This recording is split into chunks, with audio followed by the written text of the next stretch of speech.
why don't we just give them an assessment, So it's really cool to be able to have a husband and wife do this.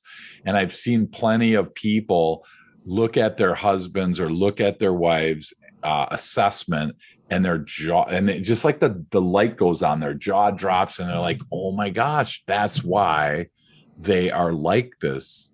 I thought they were just kind of busting my chops. I thought they were, doing this on purpose. Staying motivated takes work. If you don't work on your motivation, you become unmotivated. Join Oumar Jang as he shares inspirational stories and tips to get you motivated to do whatever you need to do. This is the Motivational Voice Podcast. Hello, everyone. Welcome to another episode of the Motivational Voice Podcast. This is session number 43. What's your personality type? What kind of person are you? Are you more of a detail-oriented type of person or more of a big picture type of person? Why do I ask? Well, as the world starts to go back to normal and we return to the office and rejoin our colleagues, do you even remember how to be an effective team member? And if you are leading a team or are in charge of putting teams together, do you know what it takes to bring together the best group of people that can work towards achieving a common goal? My guest has the exact insights and tips you need to consider to not only be a better team member, but also know how to form an effective team. Without further ado, let's start the interview. Dave, welcome to the podcast. Hello, Oumar. How are you today? Doing great. I understand that we are neighbors. Yes, I am in the heat wave of Wisconsin, and you're in Minnesota. So honored to know somebody in another state. First of all, before we get any further, would you introduce yourself to our listeners and tell them who you are, what you do? Sure, absolutely. My name is Dave Molenda. I am a business coach and founder of Positive Polarity. And we do business coaching, and we work on some sales coaching, and really work with entrepreneurs that want to grow. They just may struggle on getting to that next level. And having done that my whole career, growing businesses and then selling them, that's really, I think I enjoy doing that and coming alongside people and helping them. So I'm honored to help your listeners any way I can today.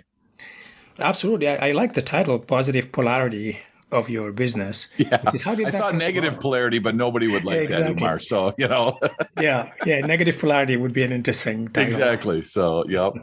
So how did that come about? How did you think of the title? Well, it's interesting because it actually happened. There was, I shouldn't say this on the air, but there was a little bit of alcohol that was involved in working with my marketing firm at the time. And I really wanted it. I wanted the word positive to be in there because I really felt that, in today's world, everybody can use a little dose of positivity. So we wanted that. And then we wanted it to be action, wanted it to be their movement, and polarity came in.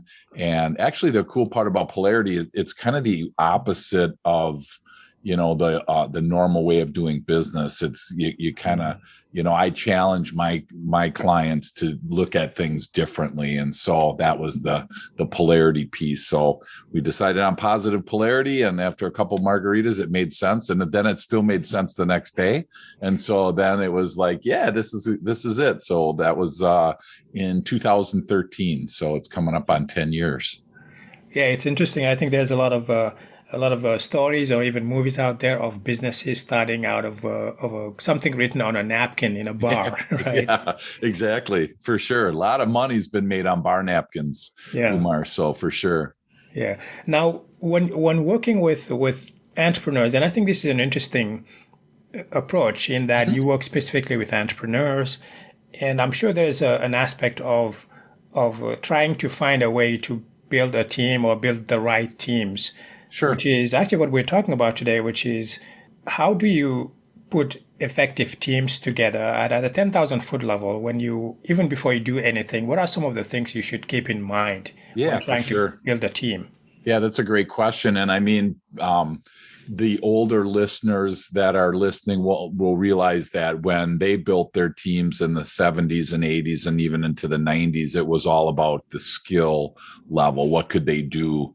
How good were they at these particular skills? And as the US workforce evolved and as things changed, we started to see that, we can teach people a skill, but we can't necessarily teach them a personality, or we can't teach them, engagement. We can't teach them teamwork is easy. It's a lot easier, like I said, to teach a skill. So the cool part about creating a team is now it becomes more about, fitting in, working well together. And then the skill piece becomes more of a secondary thing. And when I work with people and acquiring, top talent, we're trying to make sure it's a fit into that organization. And there's a good, strong communication connection between the leader and the team, because right now, 3 out of 4 people typically are leaving their company because of their leader. So, when a company can't retain good employees, good team members, I look right away at the leadership and say, okay, what's missing here? Because you shouldn't be, sifting through talent that quick. And, we lose money. Customers don't have a good experience. I mean, there's just no real positive to having high turnover. So I think the team part of it, Oumar, has to do a lot with how well people fit together. And that's really where, I focus my attention on that chunk right there. Right. And you focus on using a tool like the DISC personality assessment or personality styles to actually find and put the right teams together. Yeah, how do you go about doing that? Well, first of all, what is the DISC for those who may not know? Yeah, sure. It's a DISC is just a personality assessment. It basically, says that there's 4 primary buckets that our personalities fit into. You have a personality that's probably different than mine, and so we look at 4 big buckets, each, the D, the I, the S, and the C. They each stand for something different. And the reality of it is that, this isn't anything new. I mean, this is like, 440 BC, they looked at fire, water, air, and, earth. And they looked at and thought that we came from one of those 4 things. And it just kind of evolved over time. And so I think personally, everybody's born with a certain personality, and there's no right or wrong personality. That's the cool part about DISC, is that it's not like, anybody's trying to change anybody. You are who you are. You're perfect the way that you were created. And so it's just a matter of trying to communicate effectively within your team. So I look at it in a situation where, let's say we have 4 people on a team, and if each person spoke a different language, how effective would that communication be? And that's where I only know one language, so I can't even say I'm multi or bilingual, whatever that is. If you knew a different language and you started this podcast out in a different language that I didn't understand, I couldn't add any value. Right. It would be really difficult, right? And so that's where I think that's the analogy I use for teams, is if somebody on your team speaks a different language, personality speaking, not necessarily an actual different language, but if they don't communicate effectively and well, and connect well, that's where there's misfires on a team. And that's where I think there's the greatest opportunity to help the team, is really find out what type of personality you have, what type of personality I have, and then we try to work on ways to, bridge that gap. Right. And earlier you talked about the 4 letters that make up the word DISC. Right. And I think I pulled it up here just to think the D was for dominance, the I was for influence, the S for steadiness, the C for consciousness. Correct. Now, each of these personalities clearly is different. So most of us would fall under one of these personalities. is everyone going to fall perfectly into one of these personalities, or is there a dominant personality and maybe you lean towards another as your secondary personality? Sure. Yeah, that's a great question. Usually there's a dominant one. There can be a dominant two. Like for me, I'm a high D and a high I, which basically means I want to get the high D people tend to want to get things done quick. So we probably all know somebody that, they're always late. They're always behind. They ask you a question and they don't want to give you any time to answer. They just want results. They want it quick. So we probably all know somebody like that. And that's me. I want to get things quick. I want to get things done. And then there's also, I have the high I in me, which is a high people person. So I enjoy talking, which again is why I wrote a book. That's why I have a podcast. I love to communicate with people. But I have to remember, Oumar, that if there's somebody that doesn't like to talk as much as I do, when we find somebody that's not like us, we're like, what's wrong with them? And there's nothing wrong with them. There's nothing wrong with me. There's nothing wrong with any of us from a personality perspective. It's just different. And that's what I think is really critical, is that you need to understand that different people react and respond and communicate differently, just like we said on the language side. Yeah, that's a good example.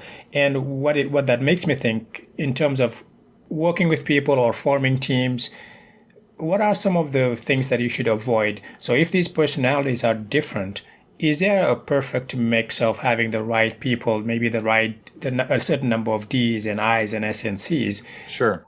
To make the team an effective team? Sure. Well, so think of it this way, okay? If we had a bunch of people on our team, let's say you and I owned a company and we had 10 people on our team. And let's say we hired all I people, the people that love to talk, love to communicate. Well, the problem would be we'd have ideas, Oumar, floating. We'd have ideas. Our brainstorming sessions would be just killer. Well, then it comes to like looking at each other and we're like, all right, who's going to do the actual work? And I'm like, well, I'm not good at doing the work. I'm good at coming up with the ideas. Somebody else is like, I'm good at implementing the idea, but to actually do the hard work, the leg work, do the background work, whatever the research, whatever that is, we all look at each other and nobody's good at that. That's the drawback of having like a team with all of one. And I think that's one of the mistakes that entrepreneurs do, is they hire people like them. And I've run into people where they have hired, again, use the number 10, they've hired 10 people and they're all like them. Well, they look around and they don't have, the steady people. They don't have the conscientious people. They don't have the people doing the work. They got just a bunch of people running around, trying to get creative, which is great, but nobody to implement those ideas. So ideally, you'd want to have some D people, some I people, some S people, and some C people on your team, because then you have a complete team and you have all those boxes checked off, like you said. Yeah, no, that's very interesting. It makes me think of, I had Troy McClain, who was on The Apprentice a while back, season 1. And he talked about something similar. He talked about how some people are the sea urchins and some people are the sharks and the whales and and the dolphins, right? The dolphin is like, yay, let's play, right? Let's go have a party, right? And then you have the sea urchin is like, nope, that's not compliant with the laws. We got to think about this, right? Yep. So that's what that made me think about. Yeah, and you can probably almost go to the point where, like, if you have an accounting firm, let's say, you need to have people that are steady and conscientious, because, like, for me, I can say, that I've never balanced a checkbook in my life. And if I'm within $50, I'm fine, right? And there are people listening right now going, what? $50? That I gotta, I know people, and you might know people too, Oumar, that have to have that thing balanced to the penny every month or life stops. Yeah. Well, take that over into your personal life. Okay. Let's say your spouse or significant other is the way that it's got to balance to the penny. And you're like, just don't worry about it. It's 50, we're within $50. We're fine, right? That's a huge potential conflict spot right there. And so that's what the importance is of knowing each individual person is if I'm on a team and I know somebody on that team is very detail oriented and they have to balance to the penny, I better make sure and do my best to help them succeed in their job. Not be like, that's just her, screw her. I don't care about her. We can't have that attitude on a team because in today's society, you'll just go to another team. People are jumping around trying to find the right energy and the right synergy on teams.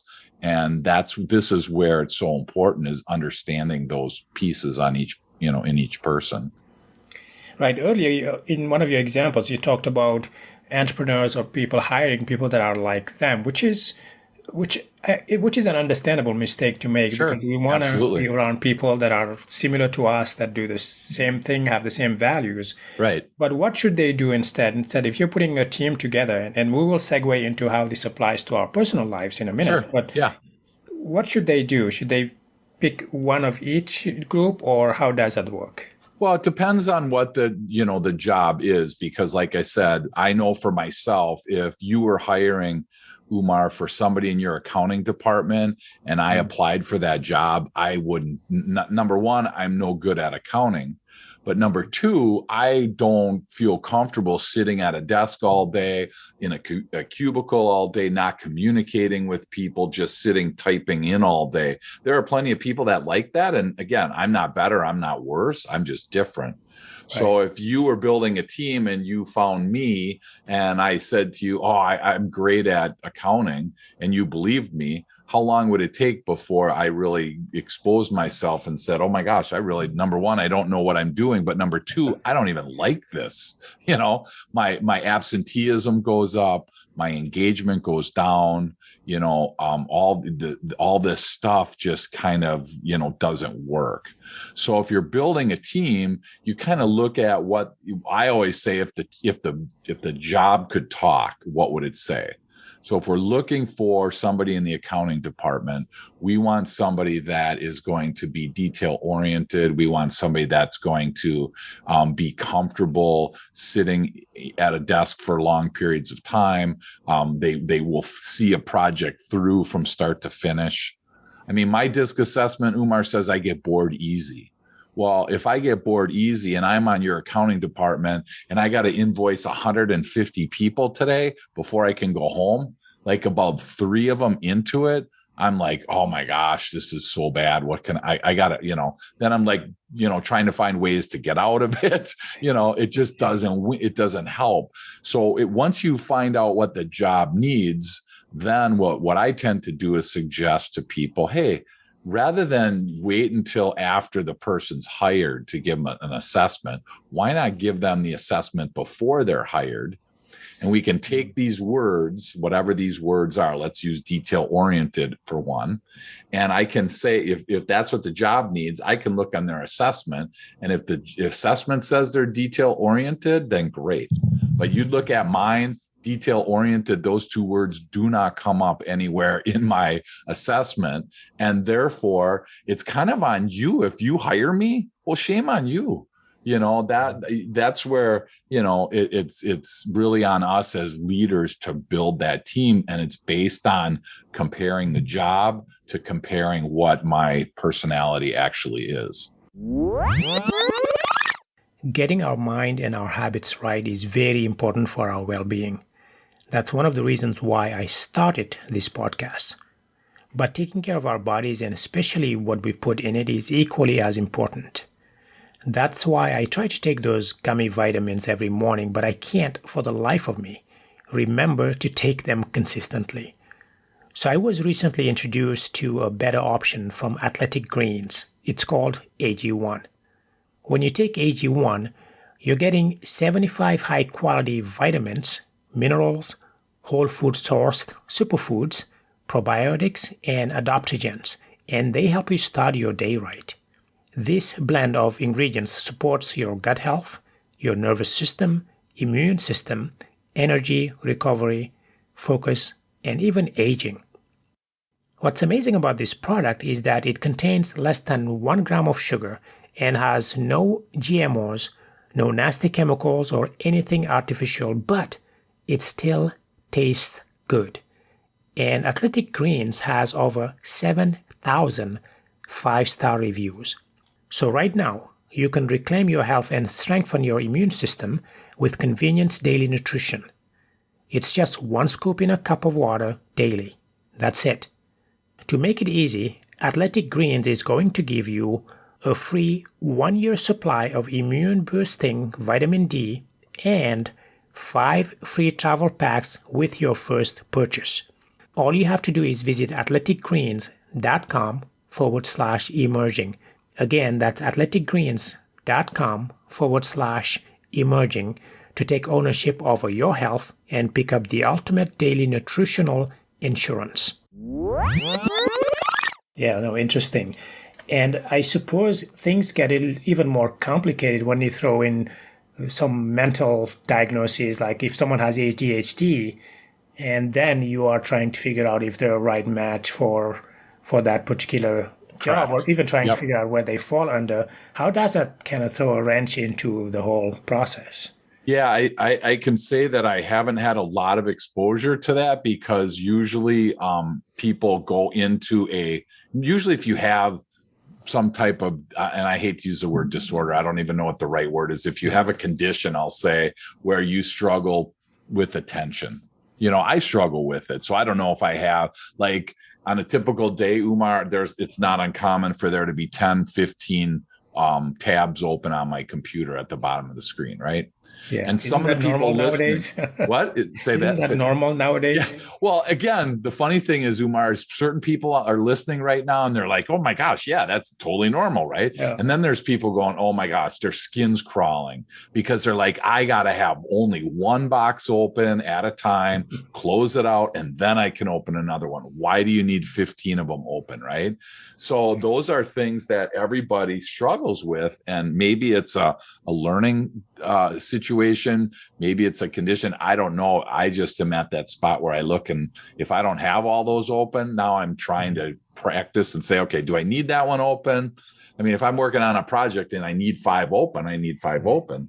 I don't know what the person does that can't have more than 1 open if they need them. So again, both sides have their challenges that you have to work through. Yeah, no, definitely. That's interesting. And I think as far as the tabs, I mean, you should see my wife's laptop. She'll call me and say, it's not working. I'm like, how many tabs do you have open? She's like, 200. I'm like, that's why your computer. Yeah, you can't imagine. I mean, like for me on my laptop, there's no room to add any more icons, because it's just full, right? And they're all shortcuts.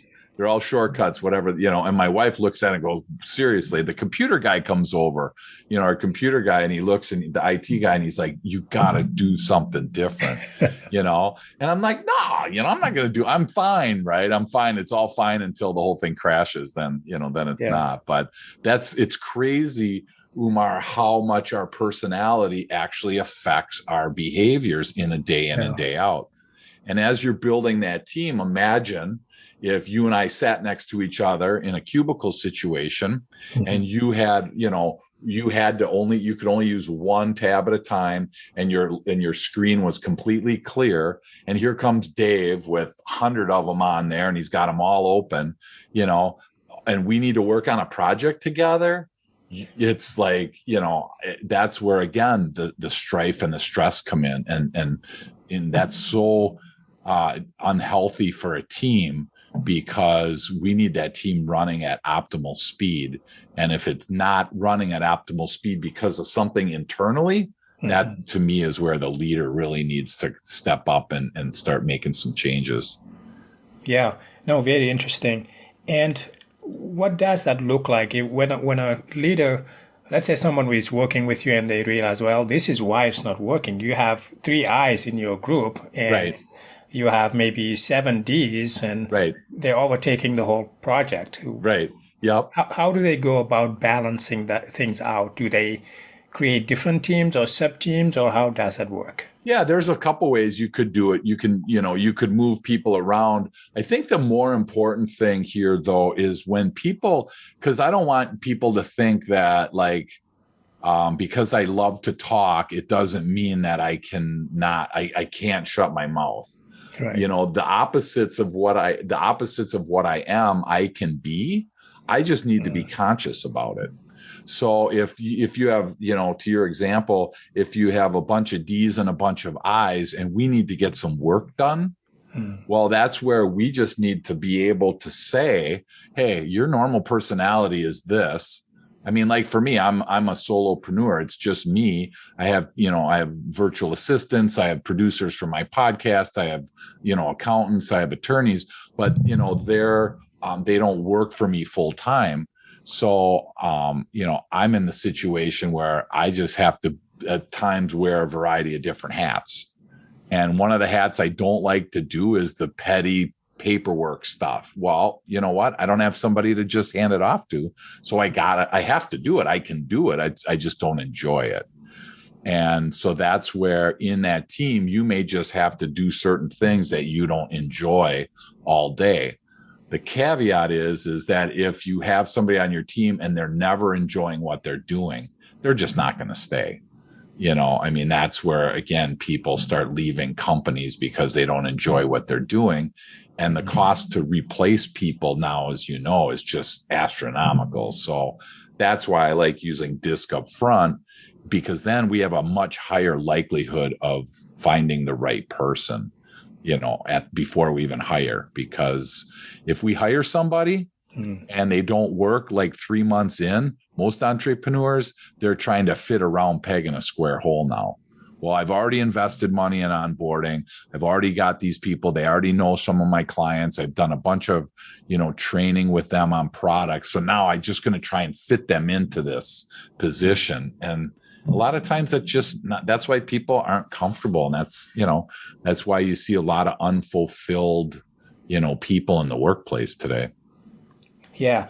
Now, it sounds like there's obviously some awareness of our own personality styles within the work environment, for example, where Correct. Okay, oh, he's a D, don't do this, or oh, he's an I, or she's an S. Right. Just absolutely. To be mindful of what people are and how we can best communicate with them, or how we approach them. Correct. That's good to call out. Absolutely. Now, one thing I wanted to talk about is from the standpoint of our personal lives. Sure. How can we use this as a tool to maybe be aware of how we interact with people in our lives, maybe family, friends, Sure. loved ones? How can we use it to create more effective communication and relationships in our lives? Sure, absolutely. Great point.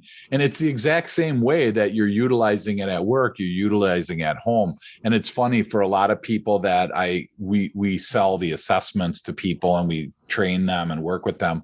A lot of times once we give somebody an assessment, I'm like, do you want, because they tend to say, Oumar, oh my gosh, my wife needs to know this, or my husband needs to know this, right? And I'm like, well, why don't we just give them an assessment, So it's really cool to be able to have a husband and wife do this.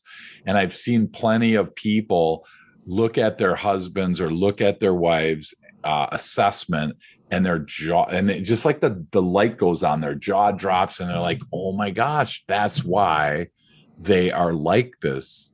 I thought they were just kind of busting my chops. I thought they were, doing this on purpose. And the reality is that's just who they are.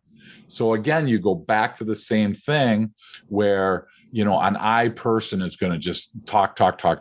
So let's just say, I'm an I person and I come home and I just say, oh my gosh, this is what I did my day. For 5-10 minutes, I just tell my wife what I did. Right. And then I go, honey, what did you do? And she goes, nothing. And it's just like, oh my gosh. I mean, that's such a disconnect, especially in a marriage, because I'm expecting that person to be able to, share what the personal stuff that they went through. I want to hear about that because people love to make that communication. And an I person trusts people that are open. So the more open that you are, the more I'm going to trust you because I'm a high I. Well, if you don't open up and you say nothing or you say very few words, I start to think to myself, I wonder what's wrong there. I wonder, does he not trust me? Is Oumar hiding something? What's going on there? And now there's this little thing. Every time I see Oumar in the back, I'm like, oh, something's wrong between him and I. And I just can't figure it out, when all along, nothing was wrong. It's just that you were a more quiet person and I was a more open person. And we just never really figured out that we're both okay. And that's, once we figure out we're both okay, and there's a country song, I'll start walking your way and you start walking mine, we meet in the middle. That's what we're trying to get to. I'm over here and you're over here. So let's start walking towards the middle. And the closer we get, the more successful our relationship will be. Yeah. Now, obviously, in life, we don't necessarily choose our friends. We kind of do, but kind of don't. Right. When you have a certain group of friends and you are now aware of this, you hear this and you say, I wonder if we need to take the assessment and figure out who's who, right? Who's at the U, who's at the S and I. Right. Yep. How would they go about taking the assessment? Is there a way for them to do it? Is this? Oh, sure.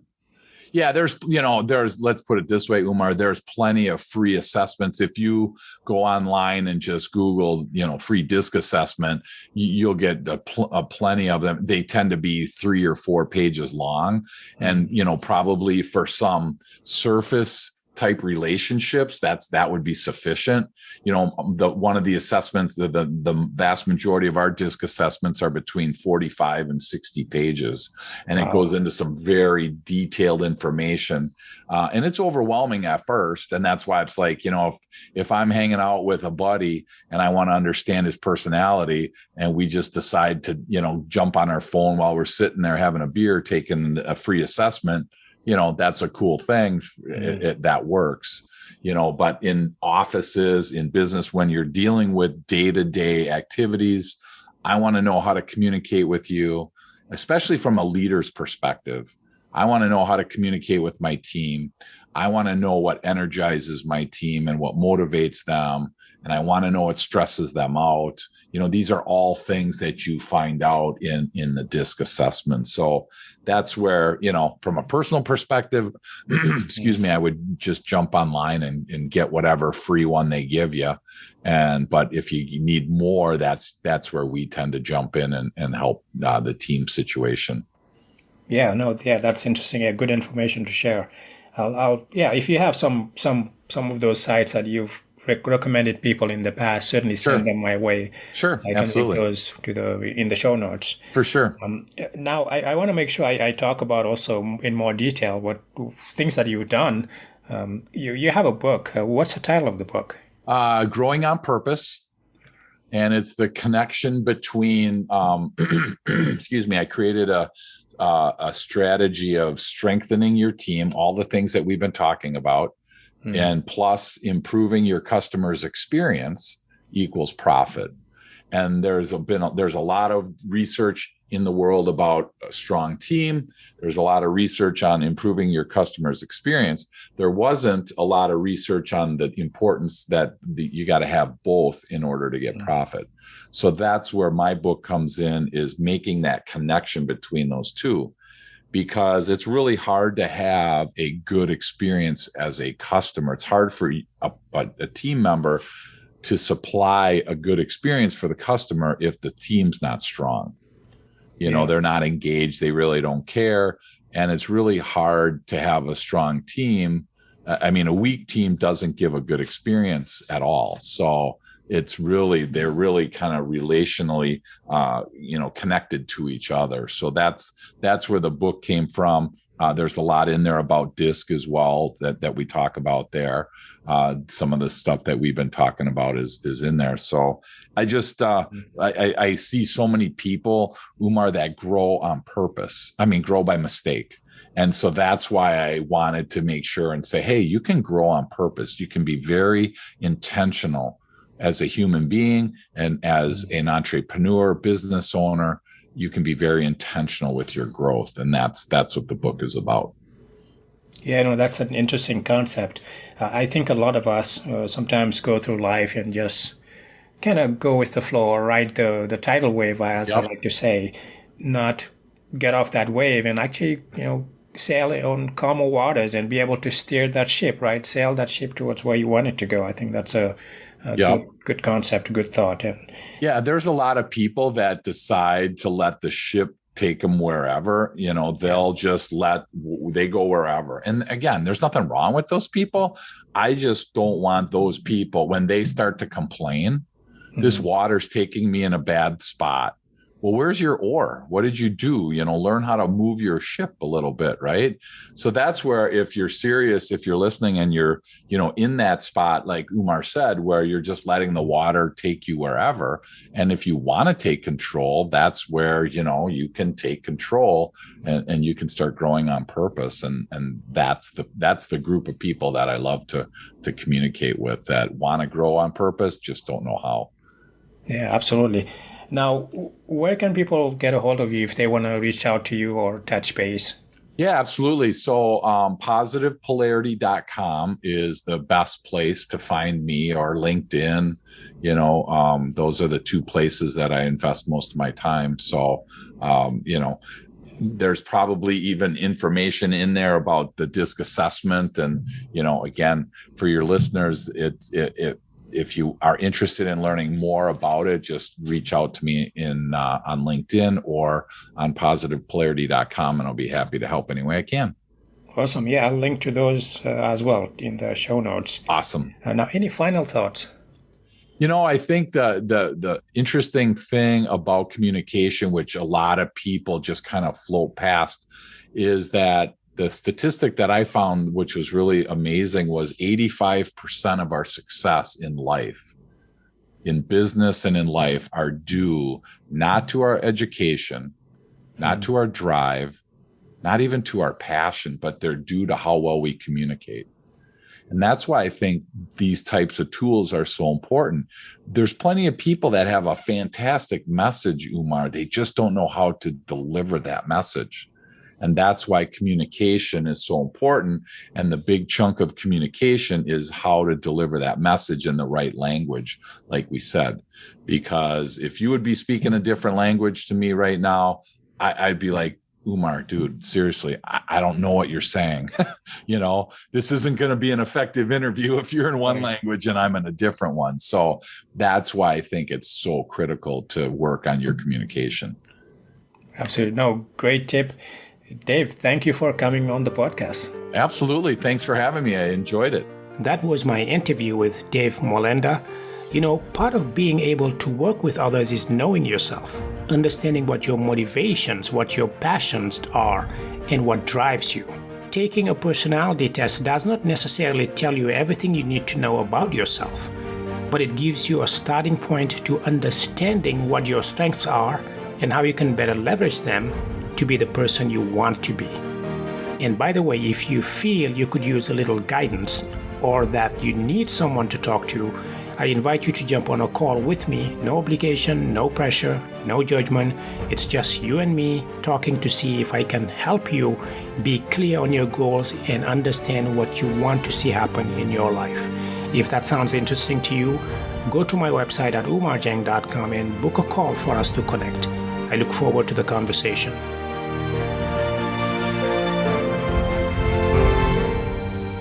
You can find the show notes for today's episode on my website at oumarjang.com/session 43. If you've enjoyed listening to the podcast, please rate it and follow it on your favorite podcast app.